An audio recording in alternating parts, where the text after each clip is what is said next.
भगवान शंकर ने भी कहा, सबके अंतःकरण में विशुद्ध भगवान वासुदेव विराजमान है, उन्हीं वासुदेव का नमस्कार, सबका नमस्कार। जैसे मूल में जल चढ़ा दो सब जगह पहुंच जाता है। हम तो सिर्फ भगवान इंद्रियातीत वासुदेव को नमस्कार करते हैं, दूसरे को नहीं। इसलिए विचार करो, प्रजापतियों के यज्ञ में मेरा क्या अपराध था? मेरे प्रति कटुवाक्य, तिरस्कार, अपमान, निंदा, शाप, ये सब क्या है? दक्ष यद्यपि तुम्हारे शरीर को उत्पन्न करने वाला पिता है तो भी मेरे से शत्रुता का भाव रखता है, इसलिए तुम्हें बिल्कुल नहीं जाना चाहिए। यदि ब्रजिष्यसि, यदि जाओगी तो मद्वचो भद्रम भवत्या न ततो भविष्यति संभावितस्य स्वजनात् पराभवो यदा सा सद्यो मरणाय कल्पते। यदि मेरी बात मान लो करके तुम नहीं जाती हो तो परा मंगल होगा, और अगर मेरी बात की अवहेलना कर दी और तुम चली जाती हो तो इतना ध्यान रखो, प्रतिष्ठित व्यक्ति का जब अपने प्रियजनों के द्वारा अपमान होता है तो उसका एक ही निर्णय निकलता है, मृत्यु। स्पष्ट भगवान शिव ने कह दिया, इसका परिणाम मृत्यु ही होगा अगर मनमानी करोगी तो। भगवान शंकर मौन हो गए। सती जी ने फिर दृष्टि से देखा, इस बार थोड़ा रुद्र दृष्टि थी, प्रश्नवाचक दृष्टि थी। इस बार मानो प्रश्न था कि हमने तो शास्त्रों में सुना है कि गुरु के यहां बिना बुलाए जाना चाहिए, पिता माता के यहां बिना बुलाए जाना चाहिए। तो यदि मैं बिना बुलाए जाती तो कोई दोष थोड़ी, शास्त्रीय दोष भी नहीं है, क्योंकि भगवान शंकर ने कहा, जो बिनु बोले जाओ भवानी, राहे न सील स्नेह न कानी। तो सती जी ने मानो प्रश्न किया कि क्या अपने पिता माता के पास बिना बुलाए जाना कोई दोष है? गुरु जी के यहां निमंत्रण ना मिलने पर भी जाना चाहिए, यही मर्यादा है। ये नहीं कि तुम्हें बुलावें, प्रार्थना करें तब नहीं। यद्यपि मित्र प्रभु पितु गुरु गेहा, जाई बिनु बोले हूं न संदेहा। भगवान शिव ने कहा, प्राण प्यारा मित्र बिना बुलाए जाना चाहिए, इष्ट देव के यहां, स्वामी के यहां बिना बुलाए जाना चाहिए, गुरुदेव के यहां बिना बुलाए, और माता पिता के यहां। ये चार जगह है जहां निमंत्रण की परवाह नहीं की जाती।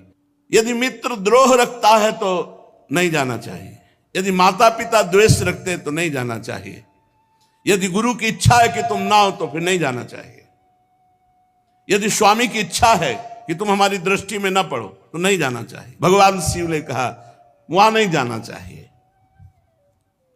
भांति अनेक शंभु समुझावा, भावी बस न ज्ञानु उर आवा।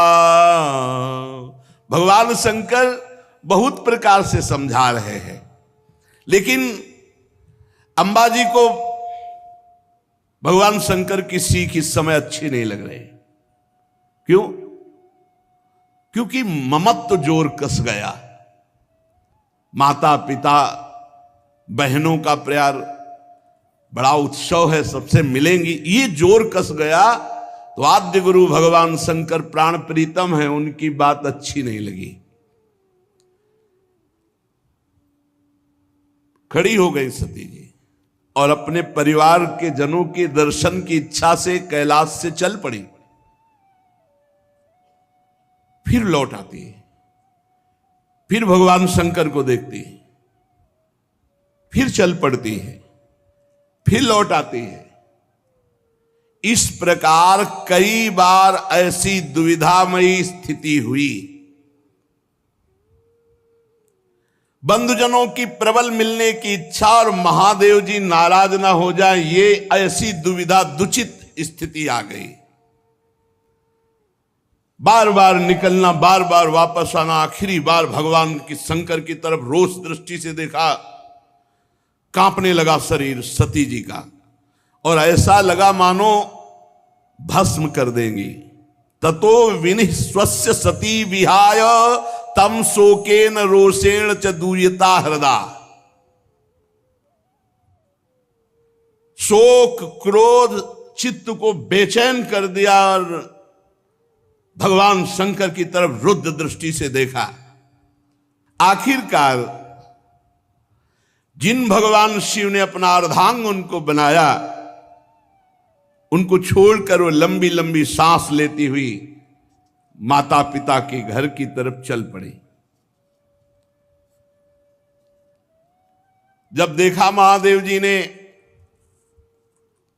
कि अब सती जी तो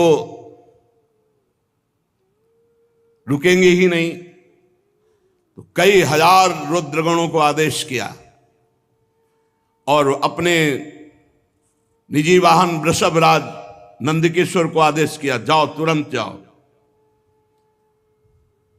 हजारों भगवान शिव के पार्षद माता जी से विनय की कि वाहन पर विराजमान हो। अपने वाहन पर नहीं माता जी जा रही, भगवान शिव के वाहन नंदकेश्वर वृषभराज पर विराजमान हुई। मैना पक्षी गेंद दर्पण जितना सामग्री श्रृंगार की, श्वेत छत्र चंवर माला राजचिन्ह दुंदुभी शंख बांसुरी और हजारों की संख्या में शिव पार्षद आसपास से, ये भगवान शिव ने अपनी तरफ से। माता जी आखिरी बार तो बहुत रुद्र दृष्टि देख करके गई। अब जब सेवकों के साथ यज्ञशाला में प्रवेश किया तो वहां ब्राह्मण लोग वेद ध्वनि उच्च स्वर से होड़ लगी हुई थी। देखा स्वर्ण डाब चर्म आदि के जो मिट्टी काठ आदि के पात्र अलग अलग, सब देवताओं का भाग, सबकी व्यवस्था, लेकिन पूरी यज्ञ में कहीं भी भगवान शंकर का कोई स्थान नहीं, कोई भाग नहीं। सती जी को जे ही दक्ष ने देखा तो बड़े क्रोध दृष्टि से देखा और कोई आदर नहीं, कोई बातचीत नहीं। सती जी ने देखा, अरे मेरे प्रीतम का कहीं यज्ञ में कोई भाग नहीं और ये पिता होकर मेरे साथ ऐसा बर्ताव।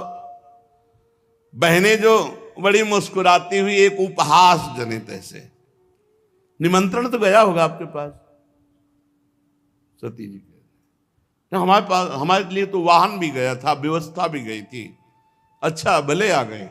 उपहास। केवल एकमात्र सती जी की माता उस सहृदय प्रेम से मिली। सती जी ने देखा कि बहनें मुस्कुरा करके मिल रही हैं, पिता तो देखते ही जल गया और भगवान शंकर का कहीं कोई भाग नहीं। बहुत क्रोध आया, मानो संपूर्ण लोगों को अंबा भस्म कर देंगी। दक्ष की तरफ देखकर कहा, कर्म मार्ग के अभ्यास में घमंडी शिव जी से द्वेष करता है। तब तक मर्यादा रहती जब तक इष्ट पर प्रहार न होगा, इष्ट के संबंध पर प्रहार हो। तो जैसे पिताश्री कह के बात करने वाले प्रहलाद जी ने दैत्यराज कह के बात किया, ऐसे का कर्म मार्ग के अभ्यास में लगा हुआ घमंडी तो भगवान शिव से दोह करता है।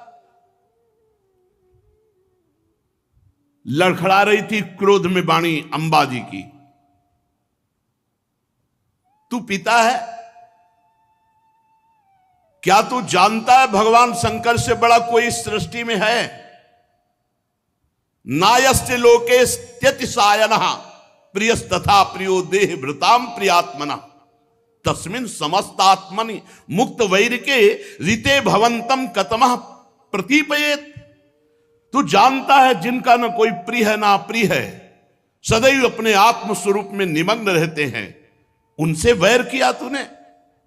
सर्व कारण परमेश्वर भगवान शिव से तेरे जैसा घमंडी और कौन हो सकता है जो वैर करे? ब्राह्मणों, तुम लोग दोष देख रहे हो फिर भी यज्ञ करा रहे हो। साधारण पुरुष ऐसा नहीं कर सकता। जिस यज्ञ में भगवान शिव का भाग नहीं दिया गया, अहंकार पूर्वक करता है, वो यज्ञ कैसा? तब तुम सब दंड के भागी बनोगे। खेद है, महापुरुषों का अपराध जिस सभा में होता है, सभा सहती पूरी सभा को दंड भोगना पड़ता है, पूरी सभा को। जो दुष्ट मनुष्य स्वरूप इस शरीर को आत्मा मानता है और भगवान शिव से या महापुरुषों से द्रोह करता है, निंदा करता है, उसका सर्वनाश निश्चित होता है। महापुरुष नहीं करते कुछ, उनकी चेष्टा पर ध्यान भी नहीं देते, परंतु उनके चरणों की धूल उस महान अपराधी को भस्म कर देती, नष्ट कर देती है। महापुरुषों की निंदा जैसा जघन्य कार्य इन देहाभिमानी को ही शोभित होता है। शिव, ये दो अक्षर एक बार जिसकी मुख से निकल जाए, तत्काल समस्त पापों का नाश करके परम पद प्रदान कर देते हैं। शिव, भगवान शंकर की आज्ञा का कोई उल्लंघन त्रिभुवन में कर सके? पवित्र कीर्ति मंगल में मेरे स्वामी शंकर से द्वेष करता है पिता, तू अमंगल रूप है, तेरा सर्वनाश निश्चित है। अंबाजी बोली, अरे भगवान शिव तो महापुरुषों के भी महापुरुष है, जिनका मन मधुकर ब्रह्मानंद रस में डूबा रहता है, जिनके चरणों की सेवा के लिए सनक सनंदन सनातन सनत कुमार बड़े बड़े ब्रह्म ऋषि याचना करते हैं। उन विश्वबंधु विश्व आत्मा भगवान शिव से वैर तेरे जैसा अहंकारी ही कर सकता है। अरे भगवान शिव स्मशान भूमि की चिता को लगाते हैं, नरमुंडों की माला पहनते हैं, जटा विखेरे भूत पिशाच साथ रखते हैं, पर उनके चरणों से गिरे हुए निर्माल्य को ब्रह्मा आदि बड़े बड़े देवता मस्तक पर धारण करते हैं। निरंकुश, धर्म मर्यादा विहीन, अय दक्ष, जब मेरे स्वामी ये कहेंगे आओ दक्षायणी, तो मैं सुन नहीं पाऊंगी, क्योंकि शरीर से तेरा संबंध है और तू मेरे प्रीतम से द्रोह करता है, निंदा करता है। जब अपने स्वामी की कोई निंदा करे तो शरीर में सामर्थ्य हो तो उसकी जबान काट ले, नहीं तो कान बंद करके निकल जाए। अंबाजी कह रहे, करुणों पिधाय निर्याद्यत कल्प ईशे धर्मा वितर स्तृणभिर नभिरस्य माने छिंदात प्रसई रुसती मसतीम प्रभुश्चे जिभ्याम। या तो कान में अंगुली डाल करके सभा से निकल जाए और या उसकी जबान काट दे जो अपने इष्ट की, अपने स्वामी की निंदा कर रहा हो। बकवाद करने वाली अमंगल रूप दुष्ट जिह्वा को काट डाले। दोनों इस समय में नहीं कर सकती। ना कान में अंगुली डाल के यहां से जा सकती हूं और ना तेरी जबान काट सकती हूं, इसलिए मैं अपने प्राण तो दे सकती हूं। सती जी ने कहा, भगवान नीलकंठ शिव की निंदा करने वाले, तेरे से शरीर संबंध रखता है कि तू पिता कहलाता इस शरीर का। तो जैसे कोई भूल से गंदी वस्तु खा ली जाए तो उसे वमन किया जाता है, ऐसे भूल से मैं तेरे यहां पुत्री हुई हूं आकर, और तू मेरे प्रीतम का द्रोही है, इसलिए मैं इस शरीर को नहीं रखूंगी, क्योंकि शरीर तेरे से संबंध रखता है। महामुनि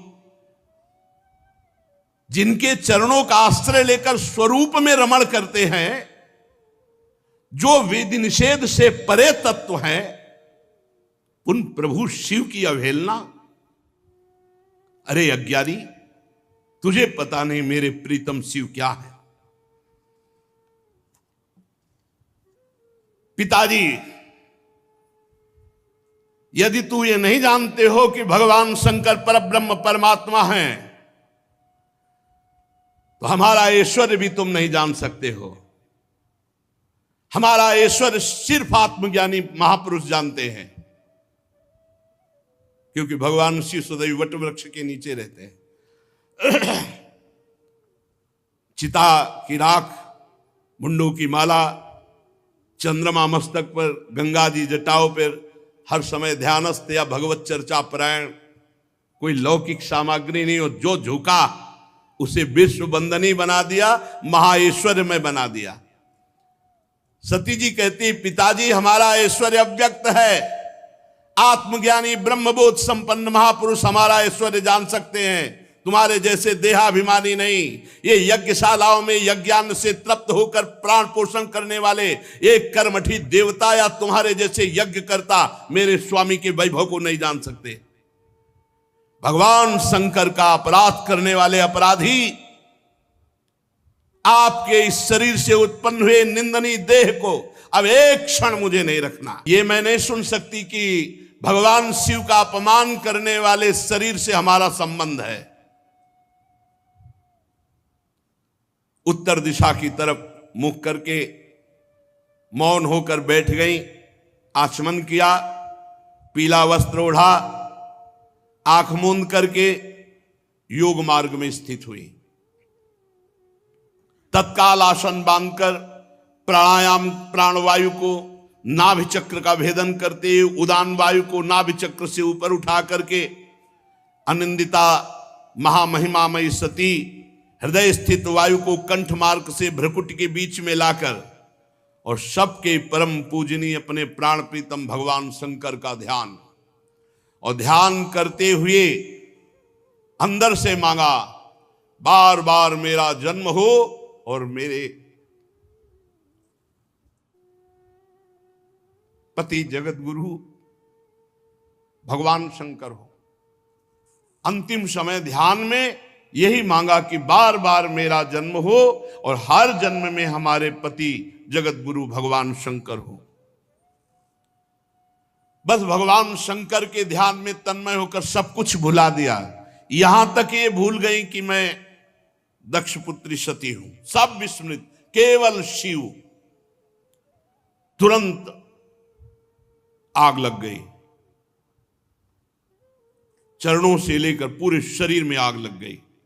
भगवान शिव के चिंतन में तन्मय और अपने प्राण त्यागने की जे ही धारणा की तो योगाग्नि प्रकट हो गई अंबा जी के शरीर में।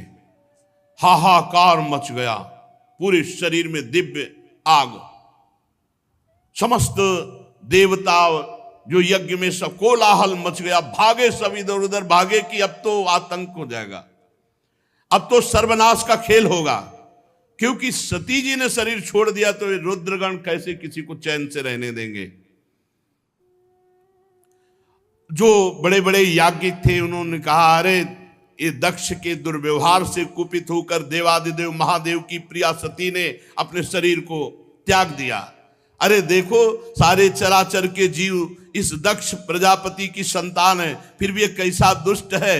अपनी पुत्री शुद्ध हृदया सती का आदर नहीं किया, भगवान शिव का ऐसा निरादर किया कि उसने प्राण त्याग दिया। बड़ी सब बातें होने लगी। अरे कम से कम जब शरीर छोड़ रही थी उस समय शंकर द्रोही रोक देता, लेकिन इसने तो बात ही नहीं की। जेव ही ये सूचना, यज्ञ मंडप के बाहर शिव पार्षद खड़े थे, शिव पार्षदों को सूचना मिली, हाहाकार मचा हुआ, सती जी ने अपने शरीर में योगाग्नि प्रकट कर ली। अब तो उठा उठा करके पटकने लगे जितने भगवान शिव पार्षद थे, जो मिले पंडित यजमान, जो भयंकर रुद्र लीला। महाराज सर्व समर्थ भृगु जी ने देखा यज्ञ में तो विघ्न डाल दिया, तो उन्होंने अपहृतम रक्ष इस मंत्र का उच्चारण करके जय स्वाहा दक्षिणाग्नि में आहुति दी, तो रिभु नाम के महान बलवान देवता प्रकट हुए तत्काल मंत्र के बल से, और बड़े तेजों में ब्रह्म तेज से संपन्न, और उन्होंने जलती हुई लकड़ी जो मिला उठा उठा कर भगवान शंकर के गणों की पिटाई करके भगा दिया यज्ञ रक्षा के भृगु जी के मंत्र से। उधर देवर्षि नारद जी भगवान शंकर शांत बैठे हुए थे। हर हर महादेव, नारायण नारायण नारायण। भगवान शंकर ने आंख खोला, बोले प्रभु बड़ा मंगल हो गया। दक्ष ने आपका भाग नहीं दिया यज्ञ में और माताजी से बात भी नहीं की। आपकी निंदा, आपका अपमान ना सह सकने के कारण सती देवी ने योगाग्नि के द्वारा अपने शरीर को भस्म कर दिया। और आपके पार्षद जब उनको दंड देने लगे तो भृगु जी ने रिभुओं को मंत्र के द्वारा इतना प्रबल पार्षद रूप प्रकट किया कि आपके पार्षदों को मार के भगाया वो आ रहे हैं। भगवान शंकर उस समय सती का भस्म होना, पार्षदों का अपमान, तो क्रुद्धा सुदृष्टोष्ट पुटः सा धूर्तिजटाम।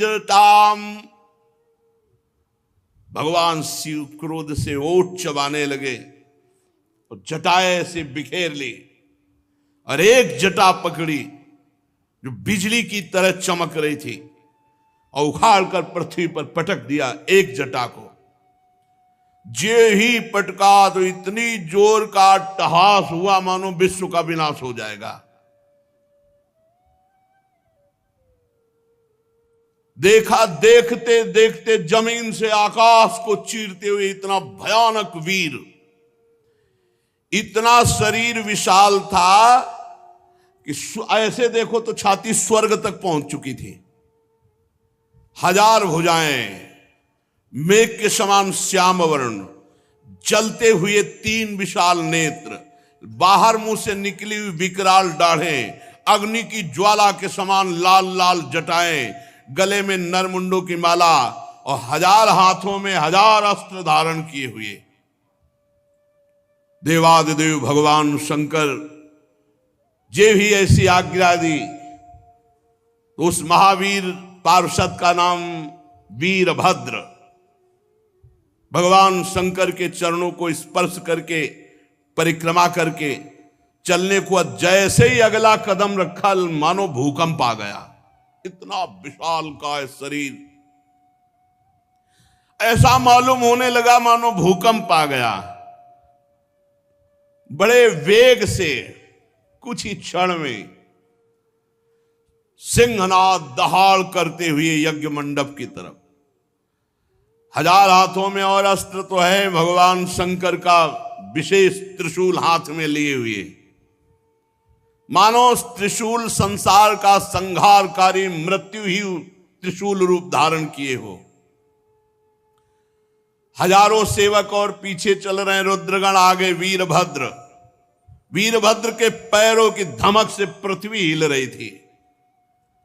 ऋत्वज यज्ञशाला में जजमान सदस्य ब्रह्म ऋषि धमक से समझ गए कुछ गड़बड़ होने वाला। अट्टहास सुनाई दिया, धूल दिखाई दी, तो जो चतुर विद्वान ब्रह्म ऋषि थे तो उन्होंने कहा कि अभी निकल लो। जो कुछ समझदार थे वो तो लघु शंका के बहाने, और जो थे कि मैं मंत्र के द्वारा अब देवता प्रकट करूंगा फिर रुद्रगणों की, अब वो बात नहीं थी, क्योंकि ये और कोई नहीं, महाकाल स्वयं रूप धर के वीर रुद्र का। जब वो चल रहे थे तो ऐसा लग रहा था आंधी तूफान चल रहा है, इतनी धूल उड़ रही थी, जटाएं ऐसी चमक रही थी मानो बिजली चमक रही हो, अट्टहास गर्जना। दक्ष पत्नी प्रसूति अन्य स्त्रियों से व्याकुल होकर कहने लगी कि अब सर्वनाश निश्चित है, क्योंकि सती का तिरस्कार हुआ, महादेव जी को पता चल गया। भगवान शिव के अनादर का परिणाम अभी सर्वनाश शुरू हो जाएगा, मुझे अनुभव हो रहा है। इतने ही में प्रलय काल उपस्थित, जटाजूट बिखेरे हुए, शस्त्रास्त्रों से सुसज्जित और सामने तांडव करते हुए और रुद्रगण और विशाल काय शरीर वीरभद्र मेघ गर्जना के अट्टहास से 10 दिशाएं कंपायमान कर दी। बार बार शिव शिव वीर रुद्र पुकारते हैं, मानो विधाता ने साक्षात काल की रचना की हो विनाश के लिए। जो महात्मा जन ब्रह्म ऋषि भाग नहीं पाए, वो एक दूसरे की तरफ दया की दृष्टि से देख रहे थे। कोई मंत्र है, उच्चारण करो, अब बचाओ। इसी समय दौड़ करके रुद्र सेवकों ने संपूर्ण यज्ञ मंडप को, जो लघु शंका के लिए निकल गए थे तो बड़े प्रवीण थे, घेर लिया। और भगवान शिव के जो गण हैं, किसी का मुख मगरमच्छ जैसा, कोई भूरे रंग का, कोई बौना, कोई कैसे कैसे भगवान शिव के गण हैं। जितने वहां थे, किसी को मुख में डाला, किसी को मसला, किसी को काटा, किसी को मारा, वहां हाहाकार मचा। किसी ने यज्ञशाला के खंभों को तोड़ दिया, किसी ने यज्ञ के पश्चिम भाग को नष्ट कर दिया, किसी ने सभा मंडप को, किसी ने उत्तर भाग को, किसी ने यजमान गृह को, किसी ने पाकशाला को, किसी ने यज्ञ के पात्र जो देवताओं के भोग, लघुशंका का यज्ञ नष्ट हो, दक्ष नष्ट हो और संपूर्ण सभा को दंड मिले, ये भगवान शिव का आदेश है। जो अग्नियां घी से तृप्त लघुशंका, पेशाब, हर देवता को दंड मिल रहा है। यहां भगवान शिव का तांडव शुरू। रुजुर यज्ञ पात्राणि तथैकेगाग्नीन नाशयन कुंडेषु मूत्रयन केचित भिर्दुर्वेद मेखला। कोई यज्ञ कुंड में पेशाब कर रहा है, कोई वेदिक जो मंत्रों से मेखला सूत्रों से सुरक्षित रखा गया तोड़ दिया। कोई भी अग्नि वहां सुरक्षित नहीं थी जिसमें लघुशंका न की, सब बुझा दी। जो बड़े बड़े ऋषि शुरुआत लिए थे, पकड़ पकड़ के दाढ़ी मार पिटाई दक्षगण। भगदड़ मच गई पूरी यज्ञशाला में। जो देवता भागे उठा के पटक दिया। मणिमान जी ने भृगु जी को, जो देवता रिभु प्रकट किए थे, बांध लिया, उठा के पटक दिया और छाती में धर करके चरण उनकी दाढ़ी उखाड़ी। चंडीस ने पूखा को, जब वो साप दे रहे थे ना, देखते जो हंस रहे थे, और जब सती जी नाराज होके बोल रही थी तब हंस रहे थे, तो चंडीस ने पहला घूंसा मारा कि 32 उनके बाहर निकल आए। जो पूषा देवता थे, नंदीश्वर ने भग देवता को पकड़ा, हो आंख दिखा दिखा के दोनों आंखें फोड़ दी। और वीरभद्र ने प्रजापति दक्ष को ऐसे, जैसे बाज अपने पंजे में पकड़ लेता छोटे पक्षी को, ऐसे दक्ष प्रजापति को पकड़ा। भगवान शंकर के रुद्रों की जो सेना थी, भयंकर लीला शुरू हुई। बड़े बड़े देवता गिरा के मार पत्थर कुचल रहे हैं। जितने ऋत्व सदस्य देवता जितने आए हुए निमंत्रण में थे, कोई ऐसा नहीं जिसको पीटा ना हो, जिसके अंग भंग ना हो गए हो। भगदड़ मच गई पूरी, किसी को भागने नहीं दिया, आसपास से घेरे हुए। भृगु जी शुरुआ हाथ में लिए थे। वीरभद्र का बड़ी लंबी दाढ़ी उखाड़ ली। जो प्रजापति ऐसे मुछ ऐठे हुए सब बैठे थे, महादेव जी के पार्षदों ने मुछ उखाड़ ली, किसी की दाढ़ी उखाड़ ली, दांत तोड़ दिए, आंख फोड़ दिए। भारी देवादिदेव महादेव जी के पार्षद, इस समय न कोई मंत्र काम कर रहा है ब्रह्म ऋषियों का, न साप काम कर रहा है कि जाओ कुछ नहीं, जल लिए रहो हाथ में, कुछ नहीं। ये शिव प्रताप है।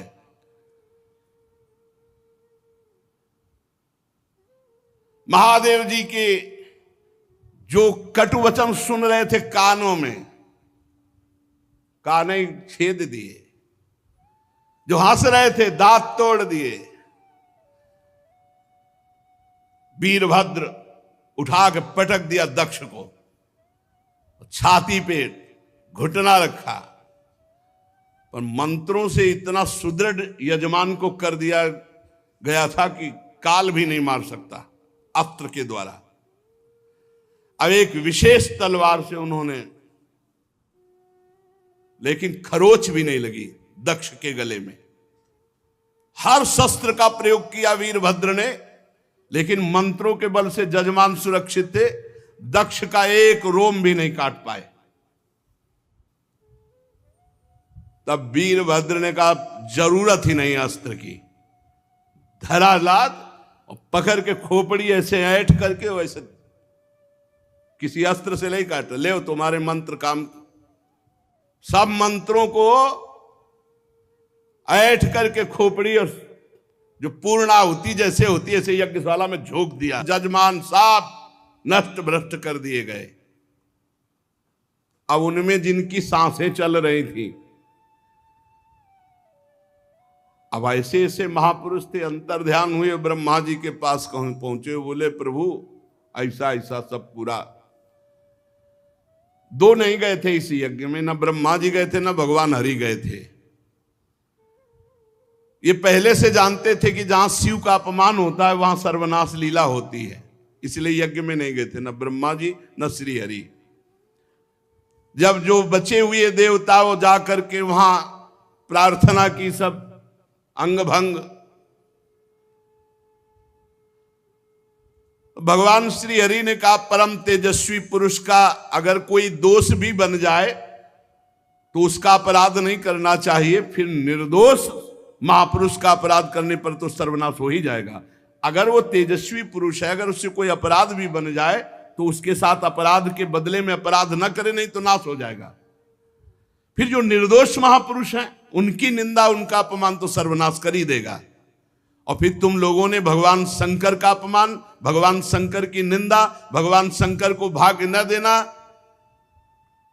चलो अब जो हुआ सो हुआ, सब चलो भगवान शंकर के पैर पकड़ो, तुम लोग शुद्ध हृदय। ऐसे यदि भगवान शंकर की प्रार्थना करोगे तो बहुत जल्दी आशुतोष हैं, वो बहुत जल्दी प्रसन्न हो जाते हैं।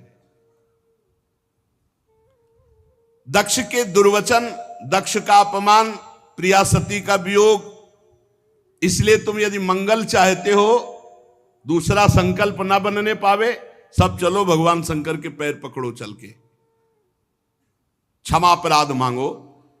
अगर दूसरी बार कुपित हो गए तो लोकपालों के सहित लोक के लोक भस्म हो जाएंगे, किसी की ताकत नहीं कि बचा सके। भगवान ने ऐसा कहा। भगवान रुद्र परम स्वतंत्र हैं, उनकी सामर्थ्य को न तो कोई ऋषि मुनि जानता, न कोई देवता जानता है, न देवराज इंद्र जानते हैं, न यज्ञ स्वरूप और कोई, और यहां तक कि मैं स्वयं नहीं जानता हूं क्यों कितने सामर्थ्यशाली हैं। इसलिए एक ही उपाय है, चलो सब चरण पकड़ लो भगवान शंकर की। मणिमय शिखर कैलाश पर्वत के विभिन्न दिव्य धातुओं से युक्त है, बड़े निर्मल झरने बह रहे हैं, बहुत सुंदर विहार स्थली कैलाश पर्वत। मोरों के शोर, मदांध भ्रमरों के गुंजार, कोयलों की कुहू कुहू ध्वनि, पक्षियों का कलरव और कल्प वृक्ष की ऊंची ऊंची डालियां जिनमें पक्षी चहक रहे, बड़ा सुंदर कलकल ध्वनि झरनों की हो रही है। मंदार, पारिजात, सरल, तमाल, साल, ताड़, कचनार, असन, अर्जुन, इनके बड़े बड़े वृक्ष हैं। आम, कदम्ब, नीप, नाग, पुन्नाग, चंपा, गुलाब, अशोक, मौलसिरी, कुंद, कुर्बक, सुनहले शतपत्र, कमल, इलायची, मालती की मनोहर लताएं, कुब्जक, मोगरा, माधवी की बेले, ये बहुत सुंदर, ये सब देवता लोग देखते हुए जा रहे हैं। कटहल, गूलर, पीपल, पाकर, बड़, गूगल, भोज वृक्ष, औषधि जाति के पेड़, केले, नाना प्रकार के सुपारी, राजपूग, जामुन, खजूर, आमड़ा, आम, पियाल, महुआ, लिशौड़ा, ये बड़े बड़े वृक्ष। सरोवर सुंदर सुंदर जिनमें उत्पल, कलहार, शतपत्र, सहस्त्रपत्र के कमल खिले हुए हैं। झुंड के झुंड पक्षी वहां भ्रमण कर रहे हैं, हरिन, बानर, जंगली सुअर, सिंह, रीछ, शाही, नीलगाय, सरब, बाघ, कृष्ण मृग, भैंसे, करणांत, एक पद, अश्वमुख, भेड़िया, कस्तूरी मृग, ये सब झुंड के झुंड बनाकर, और देखा कि उसके चारों ओर नंदा नाम की दिव्य नदी, जिसमें केवल देवी सती ही स्नान करती थी। परम पवित्र कैलाश पर्वत की रमणीयता को देवता बड़े आश्चर्यचकित होकर देखते हुए जा रहे हैं। वहां अलका नाम की एक सुरम्यपुरी सौगंधिक वन देखा, जिसमें सुगंध फैलाने वाले सौगंधिक नाम के कमल खिले हुए थे। नंदा और अलकनंदा नाम की दो नदियां कैलाश के आसपास। तीर्थपाद श्री हरि के चरण रज के संयोग से अत्यंत पवित्र अलकनंदा देवगंगा। अलकापुरी चांदी सोने बहुमूल्य मणियों सैकड़ों विमानों से छाई। इसके बाद जैसे बिजली चमकती है, ऐसे तेजों में शिखर कैलाश के। कुबेर भगवान के सेवक शंकर जी के हैं। अलकापुरी कुबेर की राजधानी है। उसको छोड़कर जब आगे बढ़े तब देखा 100 योजन ऊंचा बट वृक्ष, 100 योजन ऊंचा, 100 योजन 400 कोस।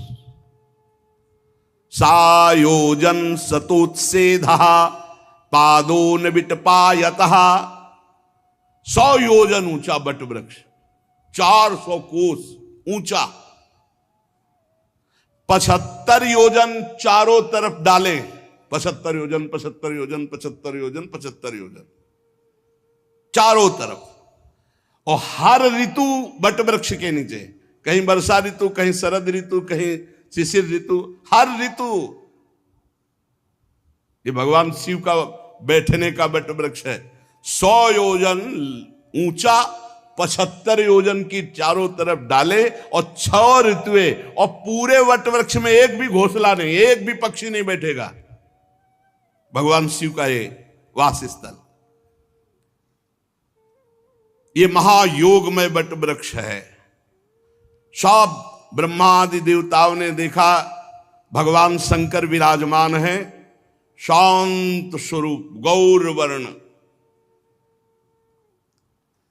भगवान भूतनाथ का श्रीअंग बड़ा ही आकर्षणकारी गौर वर्ण। सनक सनंदन सनातन सनत कुमार और सिद्धगण और कुबेर और भी बड़े बड़े ब्रह्म ऋषि सब हाथ जोड़े बैठे हुए हैं। देवर्षि नारद सनातन ब्रह्म के विषय में कुछ प्रश्न किया है, उसका उत्तर भगवान शिव दे रहे हैं। भस्म त्रिपुंड, जटा मृगचर्म, मस्तक पर चंद्रकला धारण किए हुए बैठे हुए भगवान शिव। बड़ा सुंदर रूप है ये। जो स्वरूप इस समय बताया जा रहा है, कृतोरौ दक्षिणे सभ्यम पाद पद्मम च जानुली, ये हमारे ध्यान का विषय था। बाहुम प्रकोष्ठे क्षमाला मासीनम तर्क मुद्रया। बायां चरण दायां चरण ऐसे हिलगा हुआ है, बायां चरण दाहिनी जांग पर है और बायां हाथ बाएं घुटने पर, यहां कलाई में रुद्राक्ष की माला और तर्क मुद्रा से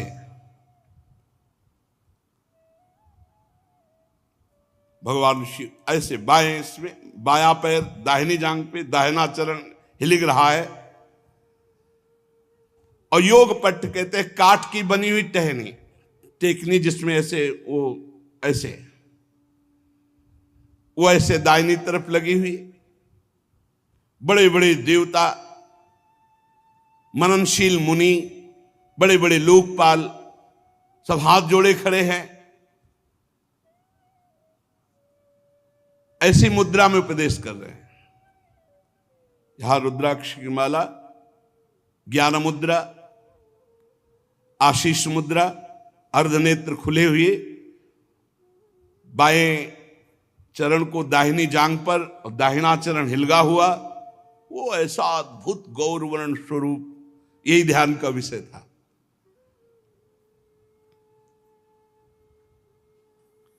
समस्त देवता दैत्यों के अधिपति ब्रह्मादि सब महादेव जी के चरण कमलों की वंदना की।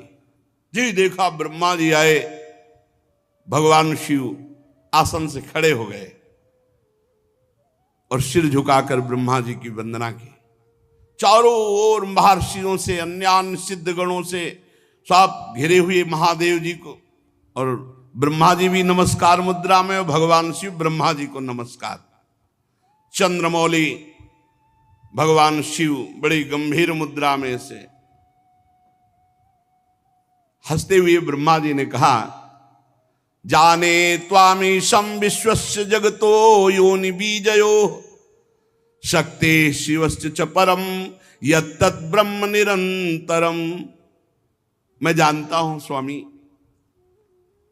आप संपूर्ण जगत के रचयिता है, पालन करता है और संहार करता है। ब्रह्मा जी कह रहे हैं विश्व की योनि शक्ति और विश्व के पुरुष शिव स्वरूप आप ही पर ब्रह्म है, आपसे ही संपूर्ण सृष्टि प्रकट होती है, शिव और शक्ति से। भगवान आप शिव शक्ति से संपूर्ण लीला करते हुए इस जगत को मकड़ी के जाले के समान प्रकट करते हैं, इसी पर खेलते हैं। आपकी ही बांधी हुई वर्णाश्रम धर्म की मर्यादा है। महामंगल में महेश्वर जो आपकी आराधना करते हैं, वो स्वर्ग चाहे तो स्वर्ग, मोक्ष चाहे तो मोक्ष, धन चाहे तो धन, जो चाहे आप प्रदान करते हैं। इनके दांत मुंह आंख सब तोड़े गए हैं, सब देवता सबके अंग ठीक हो जाएं।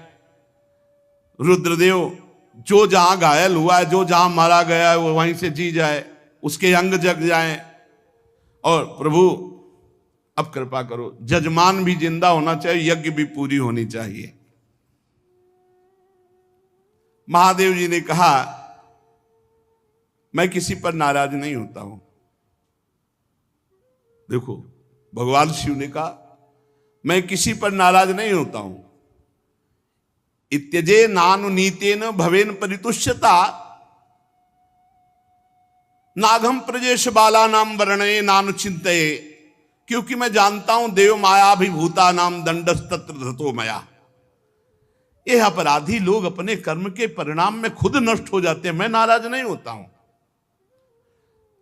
मैं तो केवल ये सावधान करता हूं कि तुम्हारा कर्म ही दंड रूप भयंकर धारण करके तुम्हें नाश कर देगा। ये उनका कर्म ही था जो वीर रुद्र के रूप में गया और नाश कर दिया। चलो, सबके अंग भंग जिनके हुए हैं, सबके अंग नवीन जागृत हो जाएं। जागृत हो गए। भग देवता, मित्र देवता, भृगु, जिसका जो जो कुछ नष्ट हुआ, वो सबके पूषा के दांत नए नहीं लगेंगे। अब हलुआ का भोग लगेगा इनको। बहुत खिल्ली उड़ा रहे थे, इनके दांत नहीं आएंगे केवल, और सबके अंग आ जाएं। अब इनके पिसा हुआ भोग लगेगा। और दक्ष प्रजापति का सिर तो जल गया, बकरे का सर लगा दिया जाए, भगवान शिव ने कहा, और यज्ञ पूरी की जाए। और यज्ञ का आखिरी भाग मेरा, तो यज्ञ पूरी हो जाएगी। जिनकी भुजाएं टूट गई हैं याज्ञिकों में से, तो अश्विनी कुमार की भुजाओं से। भृगु जी की दाढ़ी भृगु जी जैसी नहीं जगेगी, बकरे जैसी जगेगी। याद तो रहेगा इनको। भगवान शंकर के वचन सुनकर ब्रह्मा जी बोले, धन्य है, धन्य है। अरे किसी तरह प्रसन्न तो हो गए। धन्य नहीं तो दोबारा तीसरा नेत्र खोल देते तो लोक और लोकपाल सब भस्म हो जाते। शिव है शिव, जो इनको जानते नहीं है उसे बोले भगवान शंकर। भगवान शंकर अपने में आ जाए तो कोई है ही नहीं, कोई है नहीं, कोई नहीं है मगर अपने भोले हैं, भोले हैं, बस इतनी बात समझो। इसीलिए इनकी कृपा से ही सब कुछ प्राप्त होता है। हरि की प्रसन्नता, हरि की भक्ति, हरि का प्रेम। आप जानते हो राधा वल्लभ जी कौन है? इन्हीं की आत्मा है, इन्हीं से प्रकट हुए हैं, इन्हीं से प्रकट हुए। भगवान शिव है। भगवान शिव ने जब ऐसा भगवान शंकर के वचन सुनकर के कि भगवान शिव प्रसन्न हो गए, धन्य है, धन्य है सब देवता, अब वैसा ही किया गया। महादेव जी से कहा गया कि यज्ञशाला में पधारो। तो ब्रह्मा जी लेके गए महादेव जी को यज्ञशाला में। भगवान शंकर की दृष्टि पड़ते ही सब जीवित हो रहे हैं जितने मारे गए थे, और जैसा जैसा विधान किया वैसा सबके अंग। अब एक जो यज्ञ पशु बकरा, वो उसका सर दक्ष के गर्दन में जोड़ा गया। जे ही जोड़ा गया तो शिव दृष्टि पड़ते ही उठ गए। बहुत कड़ुआ बोलते थे। शिव को देखा, अब तो हृदय एकदम, महादेव जी की स्तुति करना चाहते थे, पर सती जी का स्मरण आने पर आंसू आ गए और चिल्ला चिल्ला करके वो रोने लगे।